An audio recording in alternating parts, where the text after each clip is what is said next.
Welcome in Warsia Urdu medium class. Subscribe करिए मेरे channel को और बेल आइकन को ज़रूर दबा दीजिए। तो बच्चों, यहाँ पर 9 जमात का ये उर्दू का सबक 7वां है जिसका नाम है बुखार, और यहाँ पर हम उसका पार्ट 1 कर रहे हैं। लेसन का एक्सप्लेनेशन करेंगे और मानी बताएंगे। इससे पहले मेरे कई वीडियोज़ अपलोड हैं जिसमें 10वीं का उर्दू, इंग्लिश, जोग्राफिया, तारीख, सियासियात और 9वीं जमात का जोग्राफ़ी और उर्दू के सभी सवाल जवाब यहाँ पर अपलोड हैं। आप इससे ज़रूर इस्तेफादा करें। अस्सलाम वालेकुम।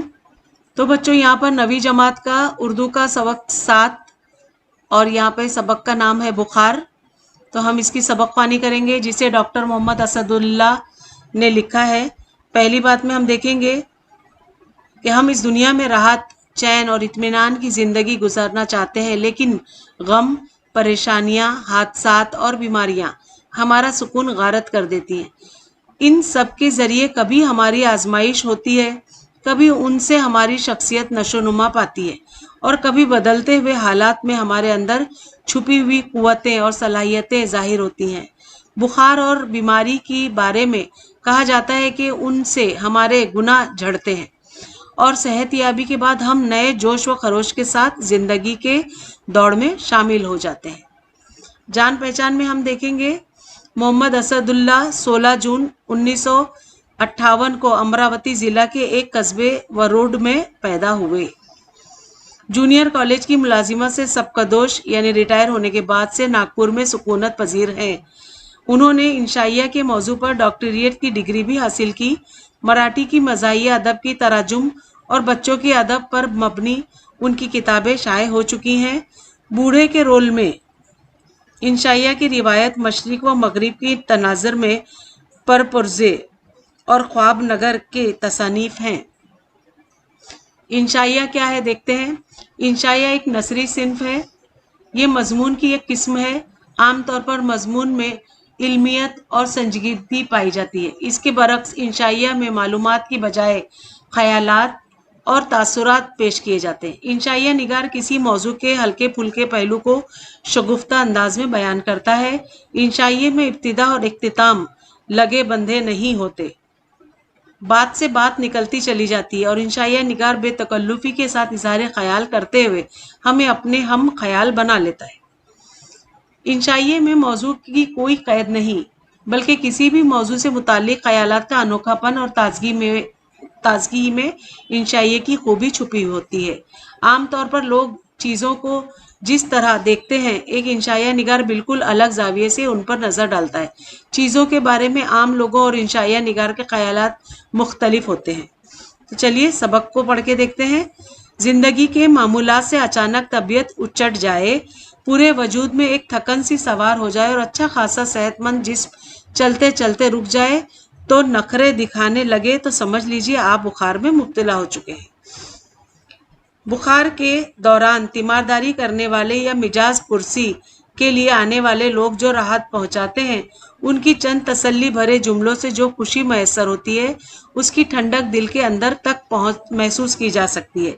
ये भी ना हो तो कम अज कम रोज़मर्रा के झमेलों से छुटकारा तो मिल ही जाता है। इस खुशी से वो बच्चे बखूबी वाकिफ़ है जिन्हें हर दिन हर हाल में बैग उठाकर स्कूल जाना लाजमी होता है। मन्नत, समाजत, अजर, बहाना, गर्ज, दुनिया की कोई ताकत उन्हें स्कूल जाने से नहीं रोक पाती। अलबत्ता किसी दिन सुबह उठकर जब वो ऐलान करते हैं कि मुझे बुखार आ गया है, तब अम्मी उनका माथा छूकर कहती हैं, अरे हाँ, तुम्हें तो तेज़ बुखार है मेरे लाल, ठीक है आज स्कूल ना जाओ। तब बच्चों को अचानक महसूस होता है कि उन्हें गोया अल्लाह दिन का चिराग मिल गया है, जिससे बुखार एक जिन की तरह नमूदार हुआ और उसने उन्हें स्कूल जैसी मुसीबत से छुटकारा दिला दिया। पहली बार उन्हें महसूस होता है कि उनके अंदर बुखार जैसी ज़बरदस्त ताकत मौजूद है। मुमकिन है बुखार से मुतालिक हमारे ये ख्यालात किसी ऐसे शख्स के लिए ज़ख्मों पर नमक का काम कर दें जिसके पीछे बुखार किसी कर्ज ख्वाह की तरह लट लिए फिर रहा हो। बुखार से मुतालिक मैं खासा खुश गुमा वाक़ हुआ हूँ। बचपन बीते एक अरसा हुआ, 1-2 मरतबा से ज़्यादा हरारत से तपते हुए किसी बुखार के नरम हाथों ने मेरे माथे को छूकर नहीं पूछा, कहो अब तबीयत कैसी है। बुखार मेरे नज़दीक एक दिलचस्प तजुर्बा है। क्या आपने कभी غور کیا ہے کہ بخار کسی مہمان کی طرح آتا ہے اور 3 دن سے زیادہ نہیں ٹھہرتا. اس کے آتے ہی ہم دوا دارو، ڈاکٹر، انجیکشن وغیرہ کی فکر میں لگ جاتے ہیں. ناظرین بار تمکین سمجھتے ہیں کہ ہم بخار کو بھگانے کی تیاری کر رہے ہیں، جبکہ یہ سب اس معزز مہمان بخار کی خاطر مدارت کے لیے ہوتا ہے. بخار جب رخصت ہونے لگتا ہے تو مریض اس سے چپکے سے کہتا ہے کہ بھائی کبھی کبھار آ جایا کرو، ایسا اپنا ہی گھر سمجھو، تمہارے آنے سے مجھے کولو کے بیل کے 2-3 دن کا آرام مل جائے گا، ورنہ مجھے نہ میرا آفس چین لینے دے گا اور نہ ہی گھر کی مصروفیات ایک پل آرام کا موقع دیتی ہیں. میرے آرام کی فکر کسے ہے؟ تم ہی اس سب کے سمجھا سکتے ہو. تمہارا حکم کوئی نہیں ٹالتا، تمہارا حوالہ اور موجودانہ ہو تو چھٹی کی درخواست بھی منظور نہیں ہوتی. وقت کا پہیہ جو تیزی سے گھوم رہا ہے ہماری روزمرہ کی مصروفیات سے عبارت ہے. اس میں کوئی شک نہیں کہ دنیا ایک عظیم الشان مشین ہے اور انسان اس کی کروڑ پہیوں میں سے ایک ادنا پہیہ ہے. بخار ایک بڑی طاقت کی مانند ہے جو ہماری مصروفیات کے پہیوں کو یکلخت روک دیتا ہے اور ہمیں ٹھنڈے دل سے غور کرنے پر موقع فراہم کر دیتی ہے کہ کہیں ہمیں یہ باور کرا کے بیوقوف تو نہیں بنایا جا رہا ہے کہ سارے پہیے ہمارے ہی چلانے سے چل رہے ہیں.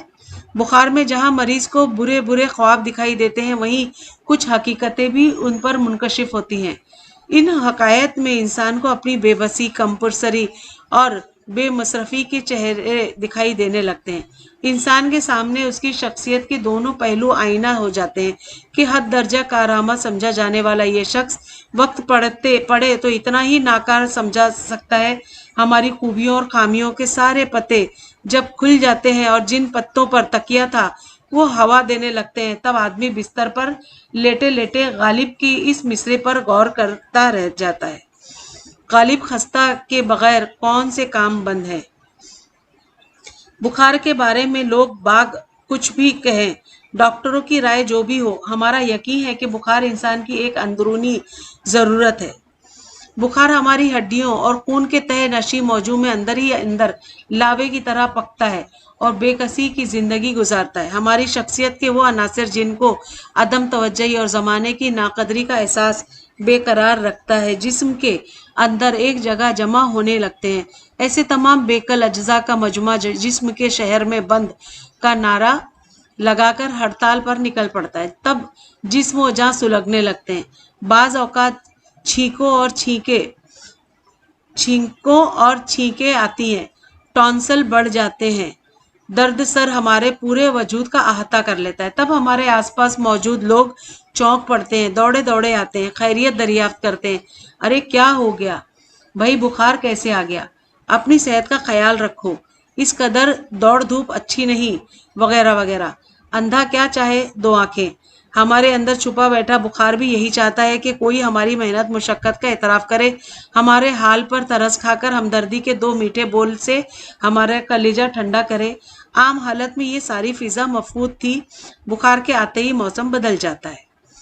بخار کی آمد سے پہلے اور اس کے جانے کے بعد لوگ ہمیں اسی طرح دیکھتے ہیں جیسے کوئی شخص کسی اخبار پر سرسری نظر ڈال کر آگے بڑھ جائے. بخار کے آتے ہی ہم ایک خاص خبر بن جاتے ہیں.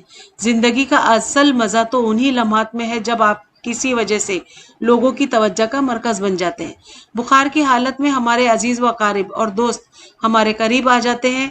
ان کے چہروں پر محبت، ہمدردی اور خیرخواہی کے جذبات ابھرنے لگتے ہیں. اس حالات میں ہم سے ملنے والا ہر شخص ایک نیا انسان ہوتا ہے. کوئی چیز تھی جو لوگوں میں چھپی ہوئی تھی، بخار اسے بیزار ہیلے ڈھونڈ نہ نکالتا ہے تو وہ آپ کو کبھی نظر نہ آتی. آپ کی بیماری کی خبر ملتے ہی کوئی شخص عیادت کے لیے آیا تو ایسا محسوس ہوا گویا اس کے اندر ایک الگ قسم کا انسان ہی بھی تھا.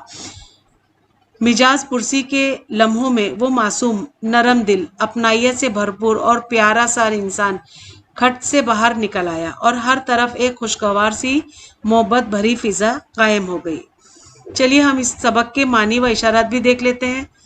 اب یہاں پر ہے روزمرہ یعنی ہر روز، ہمیشہ، آئے دن، جھمیلا، جھگڑا، بکھیڑا، ناپسند حالات، منت و سماجت، خوشامد، عذر، بہانہ، ہیلا، انکار، معافی، خوش گمان، خوش خیال، کولو کا بیل، نہایت محنتی، محنت کش، बावर कराना, भरोसा दिलाना, यकीन दिलाना, मुनकशफ होना, जाहिर होना, हकायक, हकीकत की जमा, असल हालात, सच्ची बातें, कसम परसी, ऐसी हालत जिसमें कोई परेशान हाल ना हो, बेमिसरफी, निकम्मापन, बेकारी, अदम तवज्जही, तवज्जा का ना होना, टॉन्सिल, हलक के गदूद, कलेजा ठंडा करना, जी खुश करना, तसल्ली देना, मफकूद होना, गायब होना, नापेद होना, लापता होना, बेजार होना, बेजार हिले, मुख्तलिफ बहानों से। तो बच्चों यहाँ पर हमारा सबक का पार्ट 1 पूरा होता है।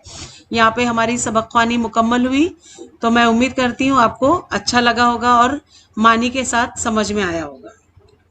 लेसन अच्छा लगा हो तो प्लीज़ सब्सक्राइब करिए मेरे चैनल को, लाइक करिए और अपने उर्दू मीडियम के दोस्तों में ज़रूर शेयर कर दीजिए ताकि उन्हें भी ऑनलाइन काम में घर बैठे काम करने में आसानी हो।